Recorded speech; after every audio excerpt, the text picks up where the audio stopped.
माय channel. तो आप लोग कैसे हो? आई होप आप सब अच्छे होंगे। मैं भी बिल्कुल अच्छी हूँ। तो आज मैं फिर से गाइज आप सभी के लिए एक न्यू वीडियो पर रिएक्शन लेके आ गई हूँ गाइज।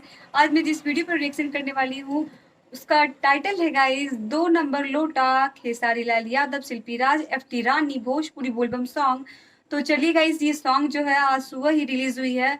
तो चलिए मैं टाइम वेस्ट नहीं करती हूँ, फटाक से वीडियो करती हूँ ऑन और देखते कैसा ये बोलबम हमारे खेसारी भैया का सॉन्ग। गाइस वीडियो को प्ले करने से पहले आप सभी से एक छोटी सी रिक्वेस्ट है, अगर जो आप मेरे चैनल पर नए हो तो please guys subscribe my channel.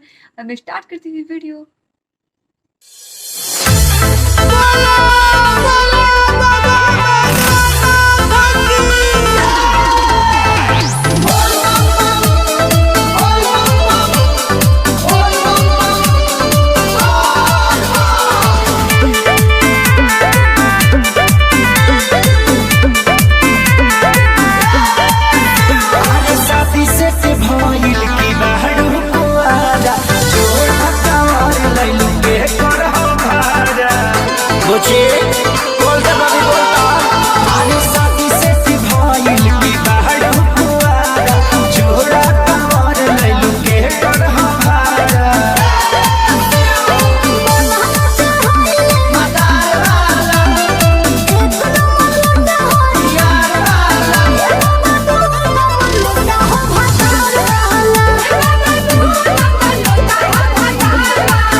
संकल्प पर बुका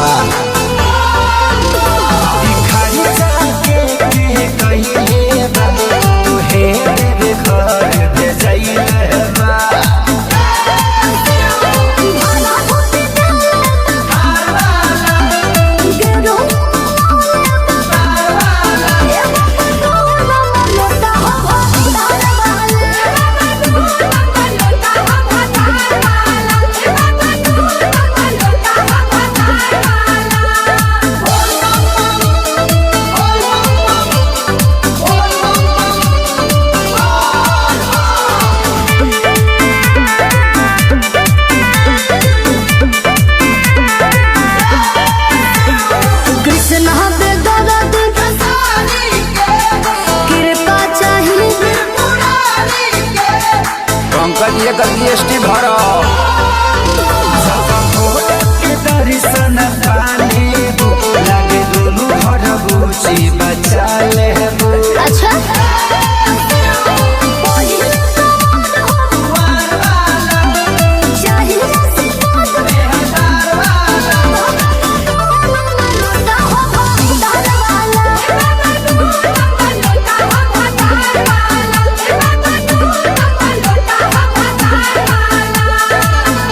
हाथ केहू ना पकड़ी, दोनों जगह से सुहागन रह।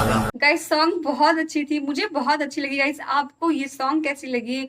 और इसकी सॉन्ग की जो स्टोरी थी गाइस, 1 नंबर लोटा, यार वाला, 2 वाला, भतार वाला, oh my God, O God, क्या मतलब बिल्कुल एकदम मजेदार। गाइस बिल्कुल हमारे खिसारी भी जब भी लाएंगे कुछ मजेदार ही लाते हैं हमेशा।